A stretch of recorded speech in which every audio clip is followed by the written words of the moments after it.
ఈ నడుమ చాలా మంది రాజకీయ నాయకులు బడిపంతుల అవతారం ఎత్తుతున్నారు. బల్లల్లకు పోతే వాళ్ళకి తెలిసిన ముచ్చట్లు చెప్పుడే కాదు, ఏకంగా పుస్తకాలు పట్టుకొని పాఠాలు కూడా చెప్తున్నారు. అట్లా ఇయ్యాల ఈ ఎమ్మెల్యే కూడా ఆమె లోపటున్న టీచర్ను బయటికి తీసింది. ఇంతకు ఆ ఎమ్మెల్యే ఎవరు, ఎక్కడ పాఠాలు చెప్పిందో పురాగా తెలవాలంటే మీరు ఈ వార్త చూడాల్సింది. చూడురు మరి.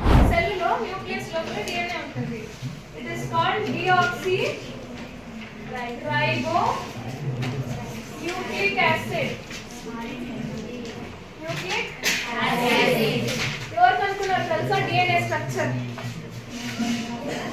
తెలుసా? సో అది తెలియదు, నాకు చెప్పిస్తా. Watson and Crick. వాట్సన్ గుర్తుంటదా? Watson and Crick.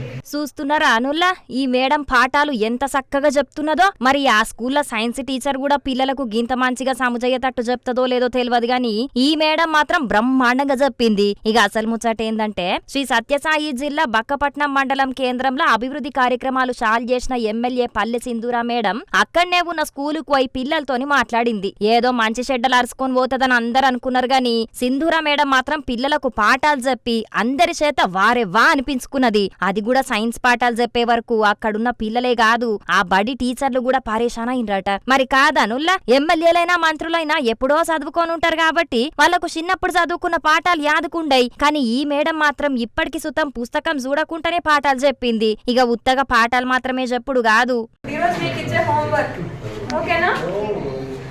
ఈ 4 గ్రూప్స్ ఉన్నాయి కదా, దీనికి బదులుగా ఒకటి యు గ్రూప్ ఉంటది. యురాసిల్, దాని పేరు యురాసిల్. అది ఎక్కడ, ఏది దానికి యురాసిల్ బాండ్ అవుతుందో మీరు ఈ రోజు కనుక్కోవాలా. నేను చెప్తే మళ్ళీ మీరు అదే నేర్చుకుంటారు. ఓకే, చేస్తారా ఇవాళ? ఏదో బడికొచ్చినామా 4 ముచ్చట్లు చెప్పి పిల్లలతోని సప్పట్లు కొట్టిపించుకొని పోయినామా అన్నట్టు చెయ్యకుండా పిల్లలకు మంచిగా అర్థమయ్యేటట్టు పాఠాలు చెప్పింది పల్లె సింధూరా మేడం. మరిగా ఈ మేడం అన్ని స్కూళ్లను పరిశీలన చేస్తే అక్కడ పిల్లలకు వాళ్ళు సార్లు పాఠాలు మంచిగా చెప్తారని అనబట్టిండ్రు ఈ ముచ్చట చూసినోళ్ళు. మరిగా ఈ మేడం టాలెంట్ ను మన రచ్చబండ ముచ్చట్ల తరపున కూడా తారీఫ్ చేస్తున్నాం.